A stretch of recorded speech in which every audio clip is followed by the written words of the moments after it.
ہم وہی کہیں گے جو ہمارا دین ہم کو بتاتا ہے۔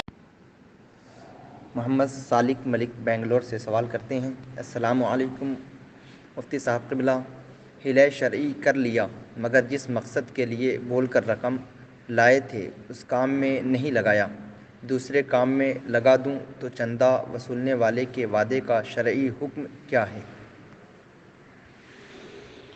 جناب محمد صالح صاحب، وعلیکم السلام ورحمۃ اللہ وبرکاتہ۔ اصل مسئلہ چندے کا ہوتا ہے، جو کہ عطایا اور تصدق نوافل، یعنی لوگ اپنی رقم مسجد یا مدرسے کے لیے دیں،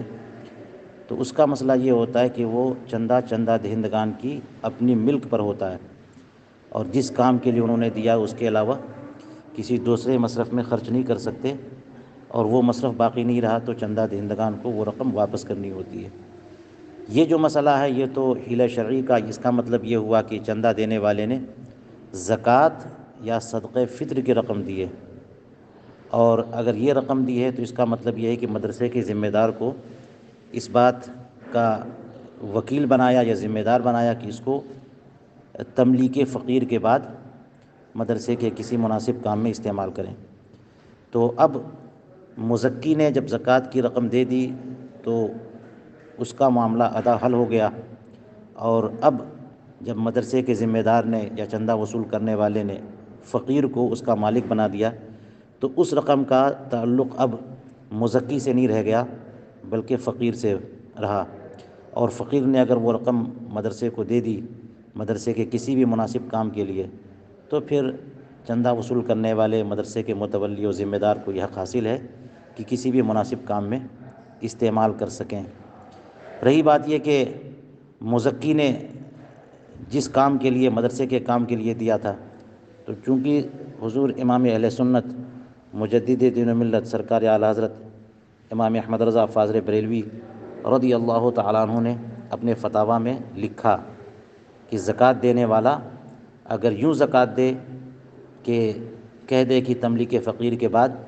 اس کو مدرسے کے کسی مناسب کام میں استعمال کریں، تو یوں مزکی زکوٰۃ دینے کا بھی ثواب پائے گا اور مدرسے کے تعاون کا بھی ثواب پائے گا، اور اسی طرح سے جس فقیر کو اس زکوٰۃ کا مالک بنایا گیا اور اس فقیر نے ملکیت حاصل کرنے کے بعد اور قبضے کے بعد مدرسے کو چندہ دے دیا یا وہ رقم دے دی، اس کو بھی ثواب ملے گا۔ اس کا حاصل یہی ہے کہ جو جس نام سے چندہ وصول کرنے والے نے مزکی سے رقم لی اسی مقصد پر خرچ کرنا بہتر ہے۔ لازم و ضروری نہیں ہے، وعدے کی حقیقت شرعی حیثیت یہی ہوتی ہے کہ عمومی حالات میں وعدہ پورا کرنا مستحب ہے، اور اگر کوئی مجبوری ہو، کوئی اس کے مقابل میں کوئی دوسرا کام زیادہ ضروری آ جائے تو اس کے علاوہ دوسرا کام بھی کر سکتے ہیں۔ واللہ تعالی اعلم بالصواب۔